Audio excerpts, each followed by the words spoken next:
to talk a bit about how we can approach parenting in this moment. I know that a lot of parents are really struggling with the idea of homeschooling, and whether it's homeschooling or some people called it chaos crisis schooling, and managing working at home and managing disrupted routines and managing all kinds of stress that may be related to what's going on. And so I'm going to start by just sharing a little bit about my thoughts about this, and then we'll do a little bit of mindfulness together just to sort of get ourselves in a better space. And I'm hoping that then people will share their questions. The chat box, you can put questions in there if you wish. And also, if you want to unmute and ask a question, feel free to do that.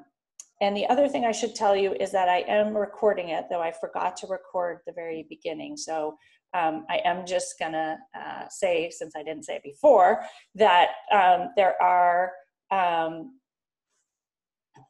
doctors and non-doctors on the call, and we're not giving very specific medical advice. So if you need medical advice, you should talk to your doctor. And if any of the physicians on the call are asking for advice or giving advice, it's not meant to be specific to your child.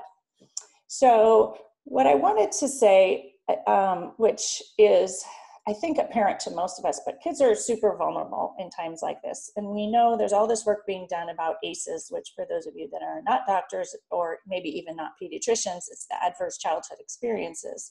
And we know that kids' brains are really imprinted in times of chaos. So my bent about the mindful parenting is that we really have an opportunity here to make a difference in how we respond as parents. And I will just say up front, you know, I grew up in Berkeley with a bunch of hippie parents and had a very alternative childhood and turned out fine. So I think a lot of the pressure that we're all feeling to sort of keep things normal and make sure our kids are learning exactly what they need to be learning, from my standpoint, there's a lot to be learned from the experience and how we handle it. And that's really going to be my focus of the conversation today. And I think that in this moment of all moments, mindfulness and coaching have so much to teach each of us as parents and so much to teach each of our children. And what an opportunity to focus on these approaches and figure out how our kids can learn these important life skills that will help them in the future, whatever it's going to look like. And I don't mean to be discouraging, but I think we don't know. And I like to think of this as an opportunity, because why not? And that's where I'm coming from. So to start, I would like to just start, since we are here about mindfulness, is to just stop and take a couple of deep breaths, like you're in the beginning of a yoga class, but we're not going to truly meditate, but just to ground yourself and ground your hips and your sit bones into your chair and sit up tall and allow your shoulders to just drop, and notice how you're probably carrying quite a lot of stress with you. Even I'm in California, so first thing in the morning, and just take in a big deep breath through your nose and let it out through your mouth. And do that again, in through your nose and out through your mouth. And do that 3 more times on your own, trying to match the inhale with the exhale.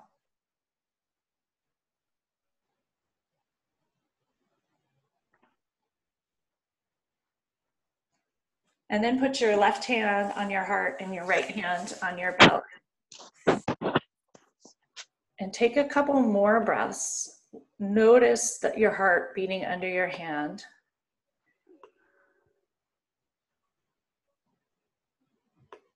And just notice your belly rise and fall with your breath.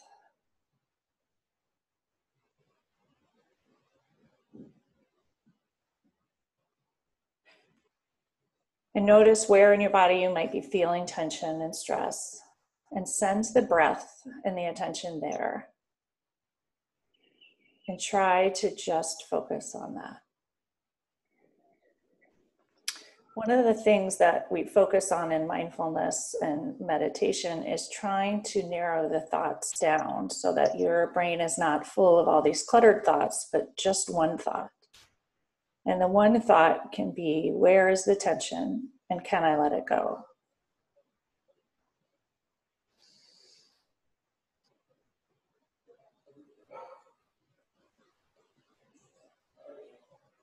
And as you're in this peaceful state, I wanted to bring up another thought, which is in the midst of all this anxiety, the other side of the anxiety is gratitude. And as we notice that we're all walking around with so much more anxiety and noticing those feelings, we're also noticing all of the amazing things, the people who are stepping up, the helpers, the kindness that people who are walking 6 feet away from you are showing. And I think there's so much beauty out there that we can also notice that's on the opposite end of the spectrum. And these pauses and the mindfulness is really about noticing and paying attention to all of the experiences. So allowing yourself to do that is really important. You can take in a big deep breath and just let it go. And then bring your hands to heart center, press your thumbs into your sternum, press your palms together. And just think of an intention. Or as we do this with kids, we think of a wish. What's your wish for this next hour and for the rest of the day today with your kids and your family? What's your wish for how you will show up and how you will experience the day?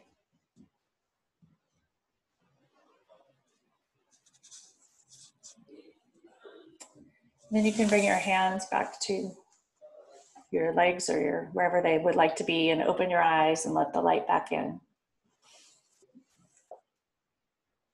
And just notice how much better you feel. And that was really just 2 minutes, less than 2 minutes. And so realizing that most of us can find 2 minutes in the day, and in the midst of the parenting, in the midst of the, I had a client the other day talking about the sippy cups flying. She had 2 toddlers, that you can actually pause and take those deep breaths. And if you need to, take a minute or 2 and really just recenter. And that the power of the breath is really amazing. And that's a tool that I think is readily available to our children, and something that if we really practice and focus on, we can teach them how to use their breath. And I like to say in yoga, your breath is always available to you. And I think that's an amazing tool that kids can immediately pick up on and understand, no matter how young they are. And the other thing is, if you just model the deep breath, they just copy it. And so really just modeling, when you're feeling that anxiety, take a big deep sigh or a big deep breath. It actually changes your nervous system. So it revs up the parasympathetic, which is the quiet, calm one, as opposed to the sympathetic, which for the non-doctors is the run from the tiger, danger nervous system. And so taking a deep breath can do that. Yawning also does it. And so that's another thing you can try. And so I think that there's so much use for mindfulness and pausing. And I like to think of thought work and thought management as also a form of mindfulness. And so in this moment, as I mentioned, I like to think of it as an opportunity. And I came up with a couple of ideas to share, and then I really do want to get people's feedback. But the first thought was that we get to choose the feelings that we foster, and for our kids and our family in this moment. And often we feel like things that are coming up are just happening to us. And from the mindset coaching work, we really get to decide how they're happening for us or how we want them to be happening. So we can't change what's happening in the external world. We can't change coronavirus. We can't change so many things. I'll just leave it at that. But what we can change is how we experience it and how we decide to think about what's happening. And that's what's in your power. And that's what's in your power as a parent. You can't change how your kids are thinking about it, but you can change how you show up and what you say. And when we change ourselves, everything else changes. And so that's what I like to focus on. There's also this concept of fear and worry, and it's pretending to be necessary is what we say in coaching. And I actually heard a talk from a social worker a couple weeks ago who I would highly recommend. I'm blanking on her last name. Her first name is Lynn, and she writes a book called Anxious Kids, Anxious Parents, and you can find it on Amazon, and maybe it will come to me. But she talks about worry as a defensive tool, and that choosing your mindset is really an offensive tool. And so I think it's really a valuable way to think about the worry is not necessarily helpful, and instead trying to reframe it. So this idea of being stuck in the house versus being safe in the house. And so if you're thinking about being safe in the house and you're messaging that, that feels very different. Same idea of being afraid of the virus or afraid of touching things, as opposed to, this has come up a lot in some recent forums, being respectful of the virus or being careful of what's going on. And I think someone mentioned about teens, and I think this is very true that, and we can talk about that because I'm actually having trouble with my teens. So I'll just throw that out there. I think everyone's having trouble with their teens, but I think that that's a particularly helpful thing is sort of respect for the situation. So they don't buy in as much to the fear. And I think that's a different way of framing it. And then this other idea of framing scarcity versus abundance. Look at all the things that we do have and all of the, we have more time. We don't have to rush to school. We have a house, we have delicious food. We have all kinds of options and things that, especially for your kids, you can bring up different things. They are probably loving having more time with you, for example, or maybe not, depending on how you're showing up. But it's an opportunity. And so really looking at where you have abundance. And this is a tool that works for physicians who are going into the ICU, and it works for parents who are, working with their kids teaching at home. We have lots of abundance in things that we can teach, life skills that actually our children have really missed out on. So this is, to me, an opportunity. And then the big thing I want to focus on is this idea of fostering love and connection. And I hear from so many people about how we have to teach them this and teach them that and teach them this. And I'm not saying they don't need to learn. I think they do need to learn. But I think that if what we could do is focus on love and connection right now, that's going to be our most powerful tool. And so there's that Maya Angelou quote, and I won't say it quite right, but people don't remember what you did or what you said. They only remember how you made them feel. And I think that that's super true for kids right now. So no one's going to care whether they learned their math, and they can learn it later. But they're going to care if they had a stressful environment and they had parents who were worried about, doing it all just right with the homeschooling rather than the love and the connection. And when they look at PTSD and kids who've had these adverse childhood experiences, love and connection was the most protective factor. And if you can't do it because you are on a healthcare worker or still working and you're not around much, they can have connection with grandparents through FaceTime. There's lots. They actually show that people who are not parents, adults, and kids who have connections with those, that's incredibly powerfully protective as well.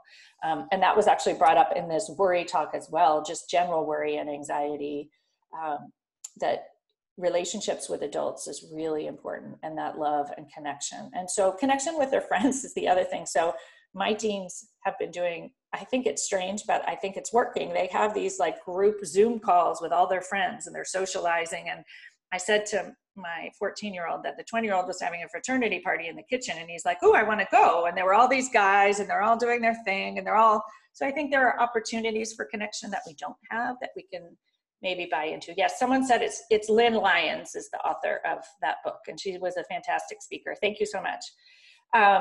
So I think that that's a really important tool.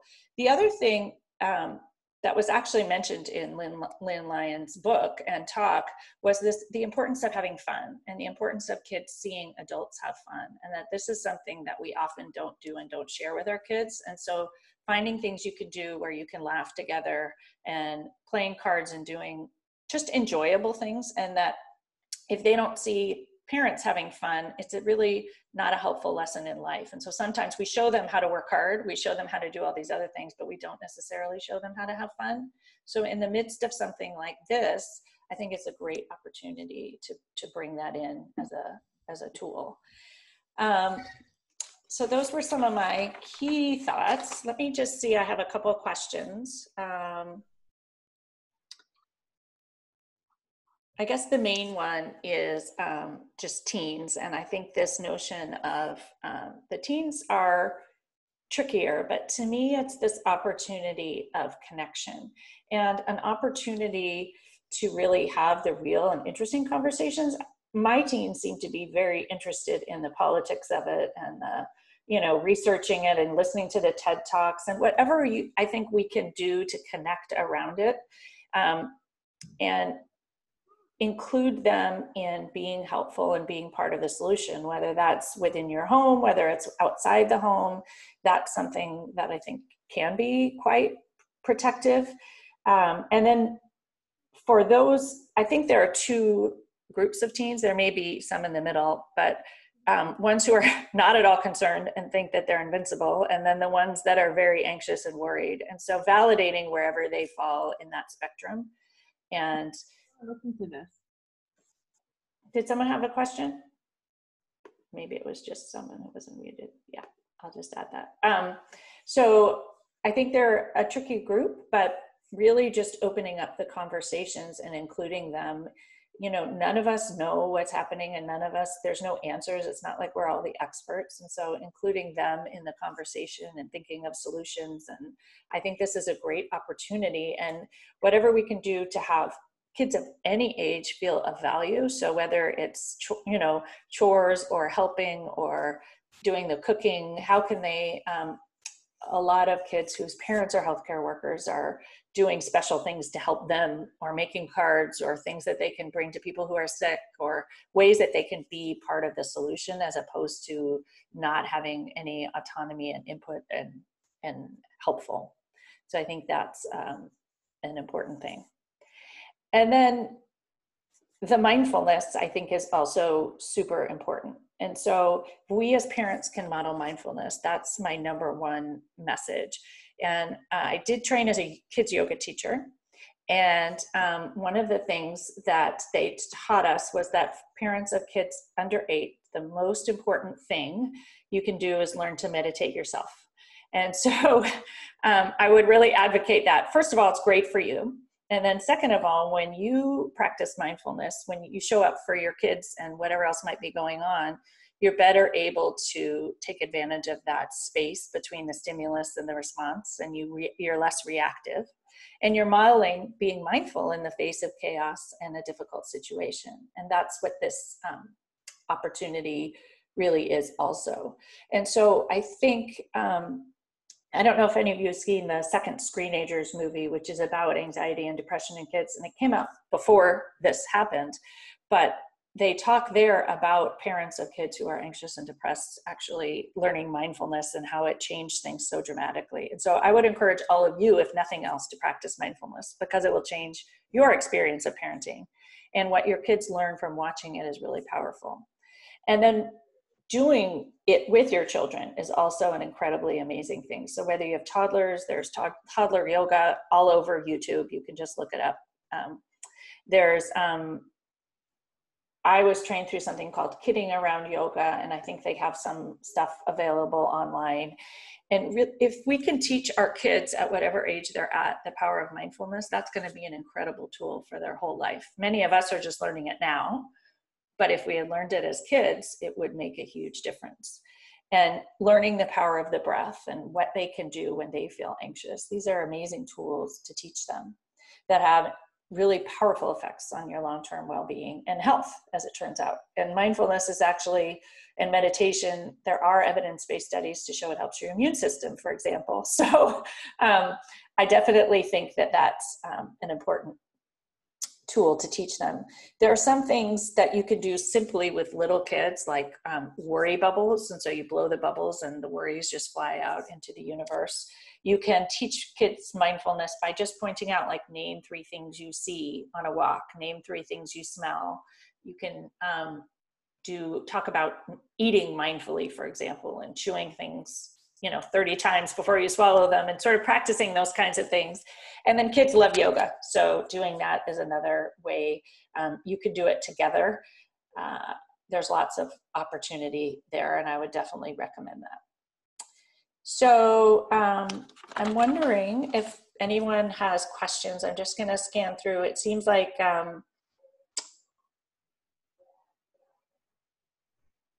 teens are an issue.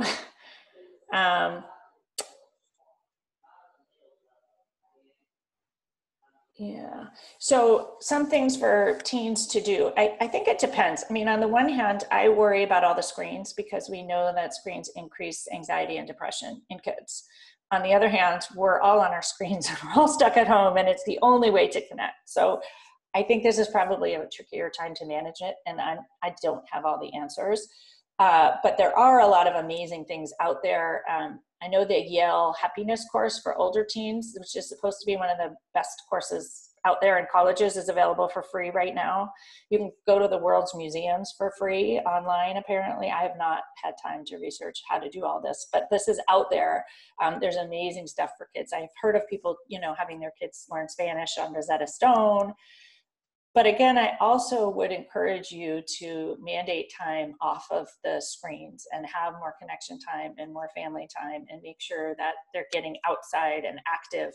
We know that the movement is really important, and we know that nature is really important in calming the nervous system, and that's kind of from a mindful perspective. So finding ways to add that in.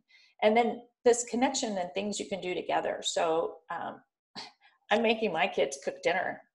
One of them, they're old enough, so it's like, this is your dinner day. What are you cooking? And of course we have to eat it. But the idea is really getting them involved in the solution. What can they do? And I think that that's a really helpful thing. And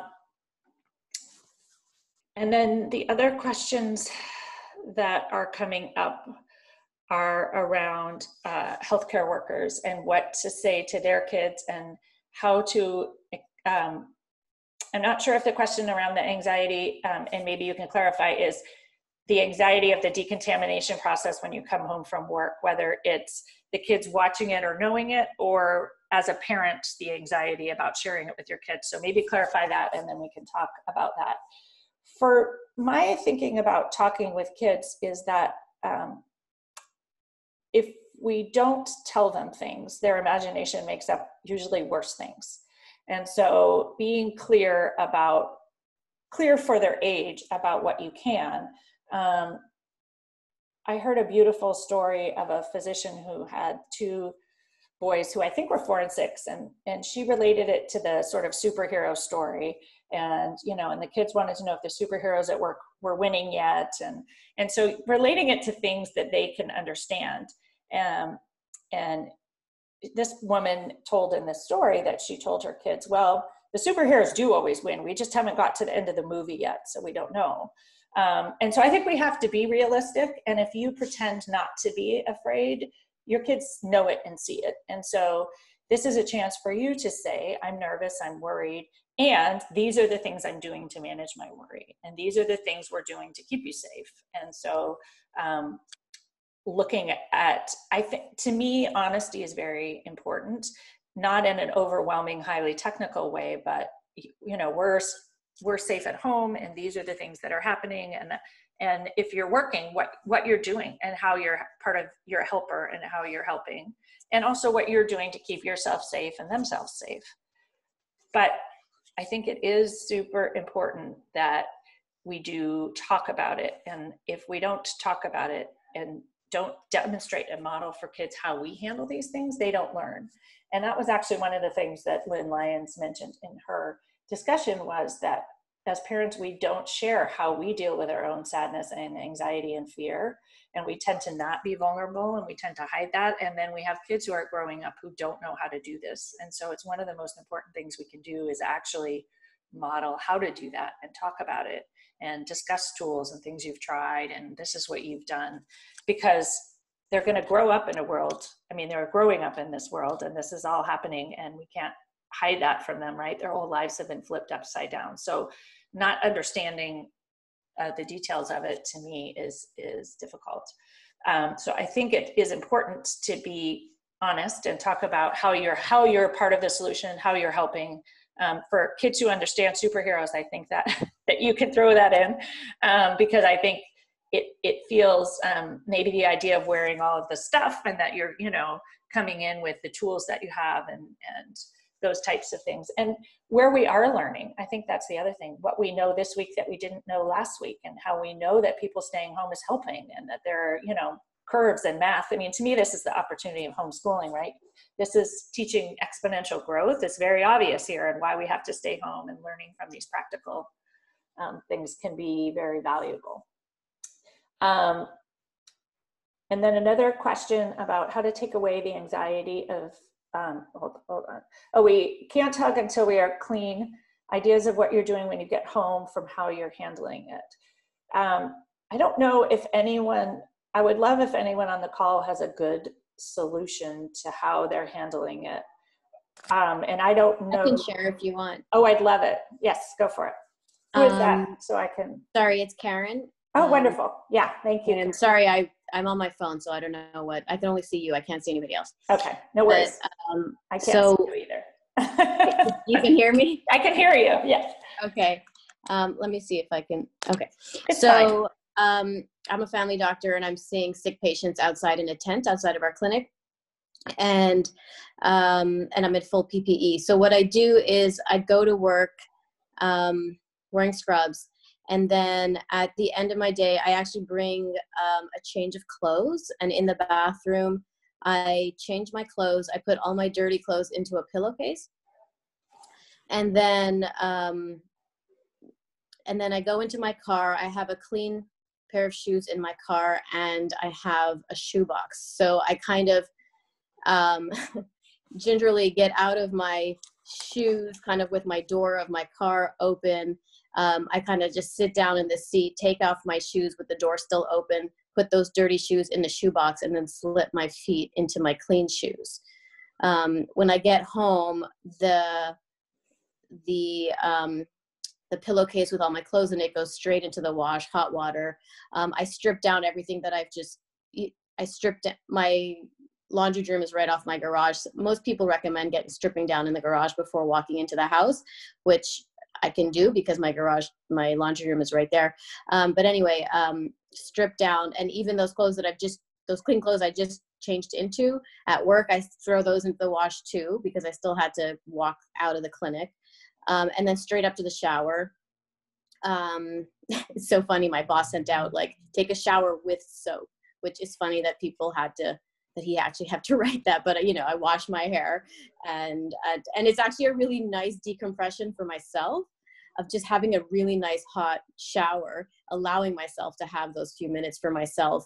It's a nice transition then to get back into then I can go and like be with my kids and feel that I'm safe for them. So I also have hand sanitizer in the car for if I feel like I've touched something that's, and then also my backpack that has my work laptop in it, I pretty much just leave it in the car. It never comes into the house unless I absolutely need it, but I've tried not to access that at all. And then if I'm driving around in my car with my kids, which isn't really an issue right now, that stuff's in the front seat, and they don't have access to it at all. When I go into the clinic, if I'm not seeing the sick patients, what I'll do instead, I don't do the whole change. I'll just put like a towel or a sheet on my car seat. And then when I get home from work, I just strip down and take that sheet off my car seat and throw that into the wash as well. So I don't know if that makes sense, but that's how I do it, and some of my coworkers have been doing it. Do you have any thoughts? There's a couple of questions about, because it sounds like you are someone who's potentially being exposed, hugging your children, and whether to, even though you're doing all of that, the comfort around hugging them after all of the showers and all of the decontamination. I do. I'm not, kissing them aggressively the way I used to, just in case any secretions or anything come in contact with them or their faces. But I'm finding ways to kind of cuddle or snuggle with them without necessarily having my face buried into them. I'm also washing my hands pretty constantly before anytime I touch any of their food or prep, I'm just always washing my hands. Even if I think they're clean, I just wash them anyway. They're not allowed to use, we're lucky enough that I have my own bathroom in my bedroom, and they're not allowed to access my bathroom and my shower. They used to shower in here, and they would just use our bathroom, but I just said, for now, just don't, because that's my space. How old are your kids, and how did you explain all the change of rules to them? I think that might be helpful for others to hear. They're 7 and 12. I didn't really have to do much explanation. I think just with everything in terms of that we're doing anyway, in terms of, I put a sign up anytime anybody comes in the house, wash hands before we eat, wash hands. They kind of already know this whole germ spreading theory. Mm-hmm. So when I just said, hey, well, the first day I came home from seeing sick patients, I just said, okay, guys, from now on, like, just leave the bathroom to me. And they were just like, okay, fine. So I didn't really have to do much explaining. And when my 7-year-old did ask me, like, oh, why can't I use your toilet? Then I just said, I just don't want you to get any germs that I might have brought into the house. And he was like, okay. So, just I usually find that a simple phrase is enough. And then, like, I don't go into a whole rigmarole around it. And then if they have a question after that, then I'll answer that specific question without going into the whole story. Because I find that I tend to, like, think and worry about the whole story that they're thinking of. But what I've learned over time is just answer that one question. And then often that might be enough for them. I think that's so true. Like, keep it simple. When they ask the question, answer it. Instead of not answering it or worrying about it, just answer that question, but you don't need to give them all the other information, because they may not have even thought of it. Right. And Payal mentioned, which I think is really valuable, is if you do well, they will do well, and kids follow your clues. And so I think, especially in this time, making sure that you do your own some kind of mindfulness. And I'm an advocate. It doesn't mean you have to meditate, just be mindful. And if you can't take a long period of time, just breathe. And on a walk, take time to just notice things and notice the nature and notice the beauty in things. And as you're sitting in your kitchen, just notice the smell. Like, you can incorporate mindfulness as a way of life. And I think modeling that for your kids is incredibly important, and it's incredibly healing for you. But if we don't take the time we need for ourselves right now, we can't show up for everyone else. And it's a good lesson for your kids to see you do that, and everyone benefits. And so it's not selfish. In fact, it's selfless to do it, is what I would say. And I definitely think it's really important. Their well-being depends on your well-being, and making sure that we put that up front. And then the other thing I would say is, don't beat yourself up. I think I've heard so many people say, I'm not doing this right, and I can't manage that, and I didn't get the school work done properly, and I didn't get X and Y. This is not the time for that, right? And I'm not sure, actually, that I believe that this whole thing is here to teach us something, and maybe it's to teach us that that's not needed anywhere, right? I mean, we're all doing our best, and we're working hard, and all of us can do better, and we're all flawed in some ways, but sort of spending time focusing on that has not helped serving us. And so this is a great opportunity to switch our mindset, just to be compassionate with ourselves. And that's a really important thing to be sharing with our children, is how to be compassionate with ourselves, and especially in times like this. So I would advocate that. And then someone else just mentioned telling your kids that, mom needs to get clean, and ask a husband or parents to help distract while you take a shower if that's needed. And then the other point I just wanted to make, and I think this is very helpful for the teens in particular, is we're in this for the long game, right? You're raising an adult. And so each little thing that happens each day is not the be all and end all. And so just really looking at the long game and thinking, as you're approaching your decisions and your conversations, that's really your goal. Someone told me this once, that I have 3 boys. So you're raising someone else's husband or father, and that if you approach it like that, you won't mess up. And I thought, it's not that we won't mess up, because we all mess up, but that's just doing your best. And so for me, that's very helpful. And the other thought is that we're a guide. So what our kids are doing, we can't control what they're doing. We can guide them and we can model, but we can't control their behavior. And so when you see them doing something that you might not choose, it isn't because it's something you did. It's not about you. It's really about what's going on for them. And so in this moment, showing compassion for them, because this may be their way of acting out or their way of being frustrated. And also just sort of acknowledging, well, this is what we have today, and figuring out where you're going to go from that, which doesn't mean there's no discipline and there's no schedule and there's no this, but I think it's a time for love, connection, and compassion more than the restrictions and frustration. Does anyone else have any thoughts, comments, questions they want to share?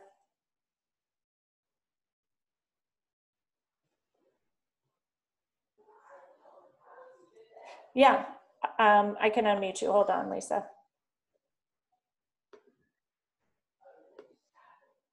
Did you unmute yourself?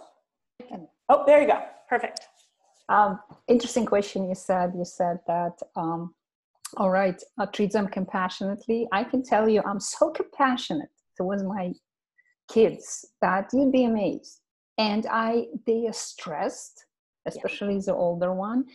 And sometimes she would treat me really bad.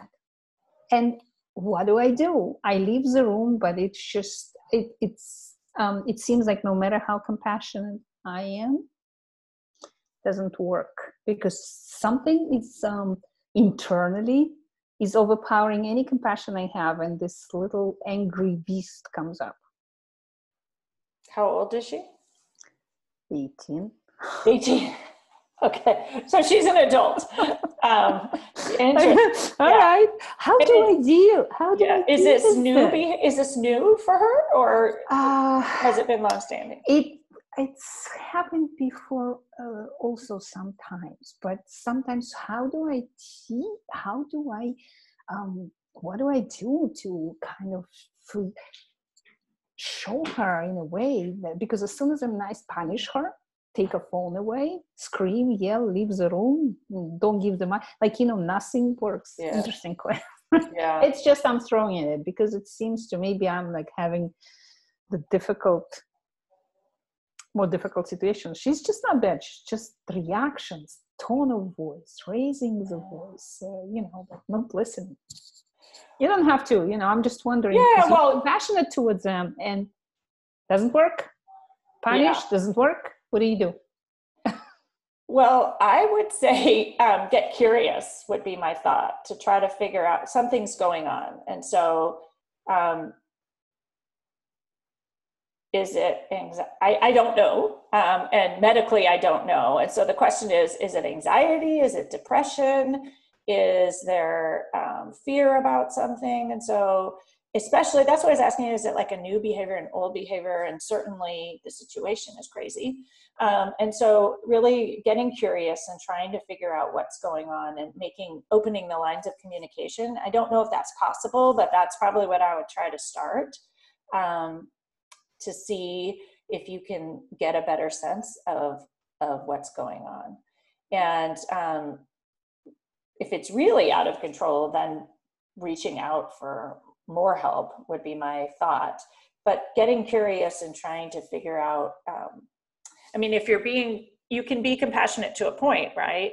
And then you have to, keep everyone safe. So I don't know to sort of the degree, but to me, it's curious. That would be what I would try.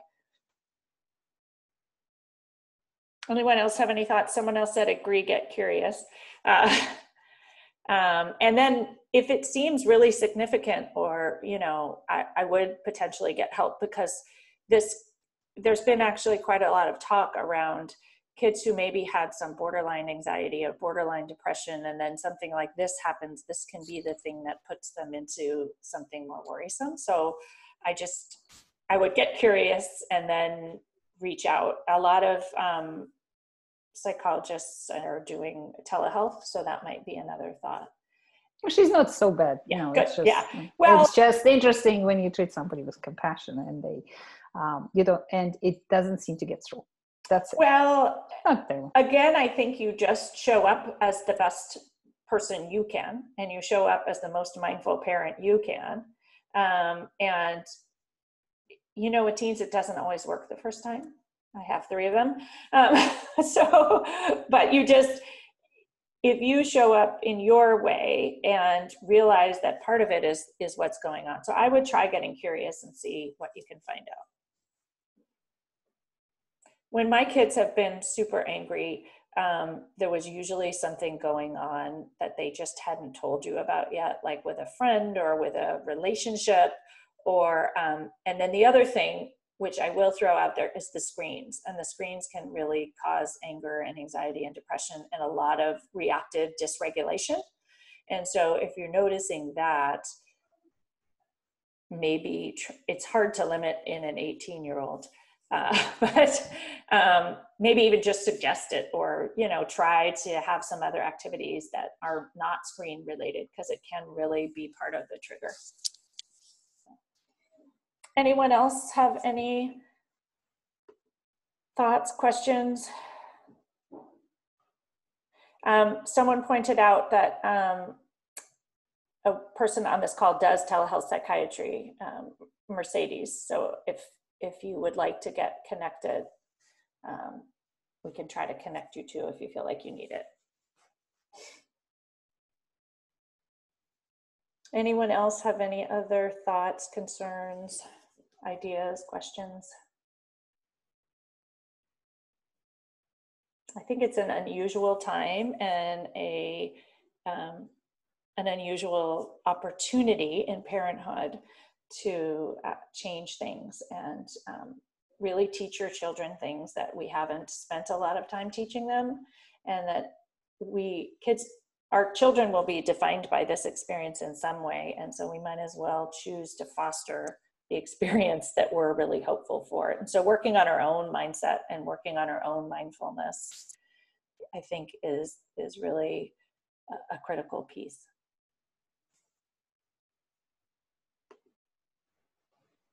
Let me just see if there's any more questions. And otherwise, there were a few reminders for me to share. Go ahead.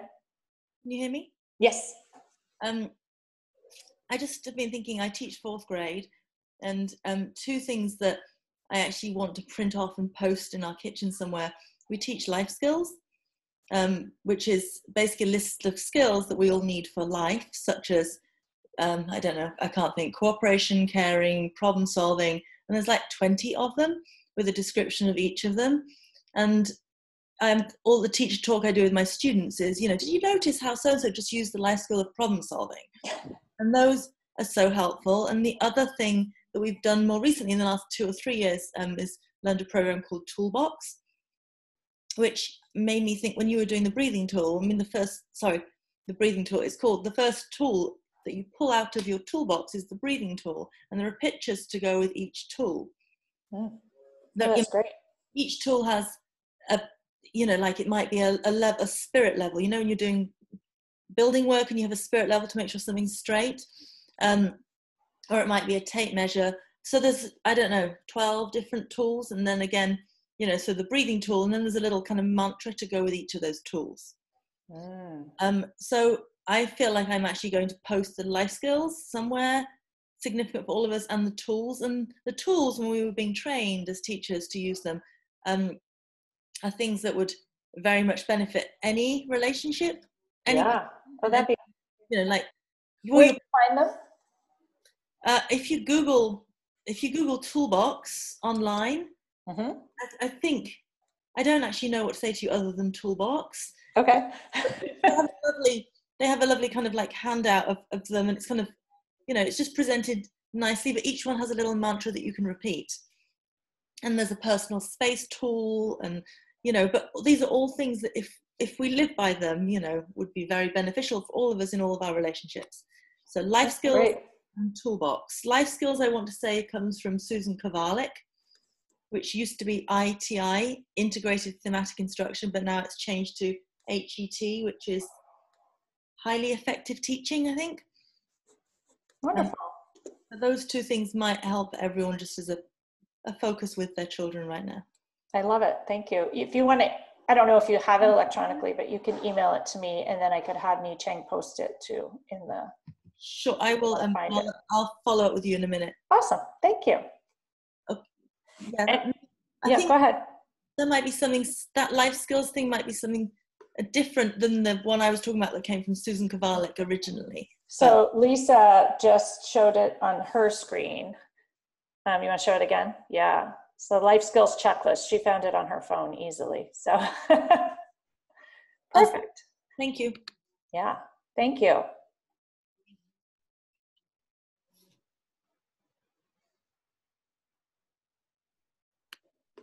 Let me see if anyone else has a question. If you have a question, you could just unmute yourself too and start talking, because I otherwise have to scan down through all of you to see.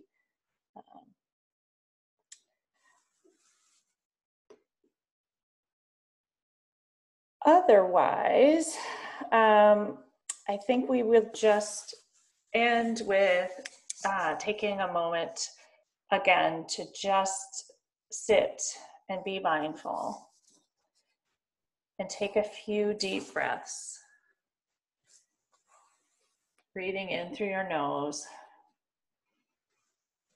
and out through your mouth. And in through your nose and out through your mouth. And bringing your left hand to your heart and your right hand to your belly.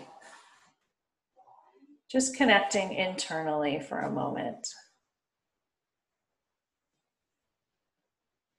There's a saying going around right now, which is, if you can't be outside, go inside. And I think it's a very powerful time to go inside and connect with yourself and teach your children some tools to do the same.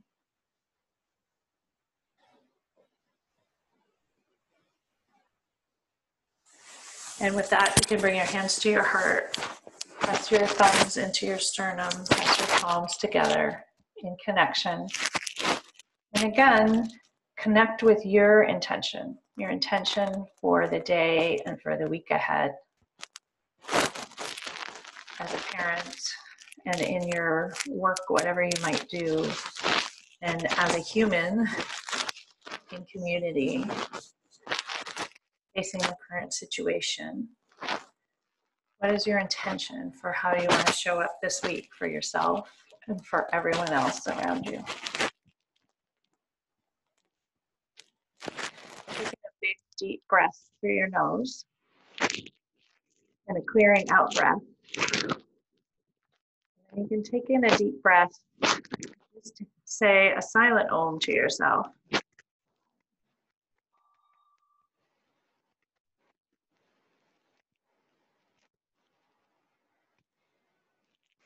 When you're ready, slowly open your eyes.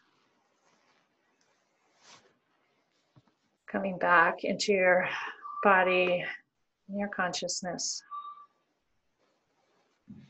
And I hope that you're all feeling much better.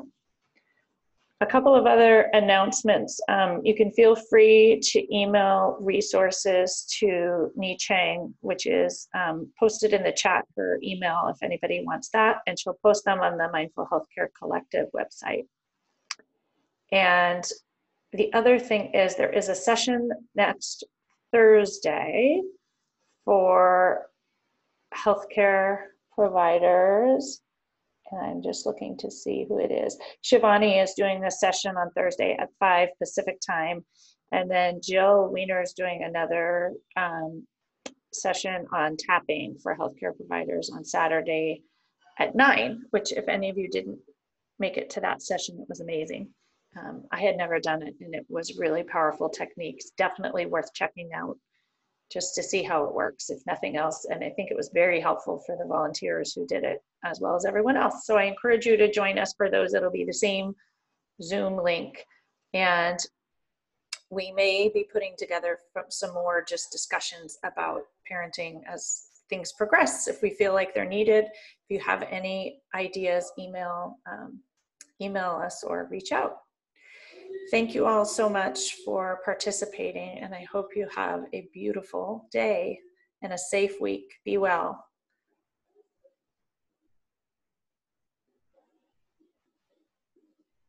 Thank you, Jessie. You're welcome. Yeah, Jessie, thank you. That was so helpful. Oh, you're welcome. Thanks for coming. Take care. Bye. Thanks, Jessie. This is Karen again. That was really helpful. Good, you're welcome. Thanks for coming. Hang in there this week. Yeah, I'll try. Thanks for sharing your elaborate routine. Good luck. Thanks. All right, bye. Bye. Thank you.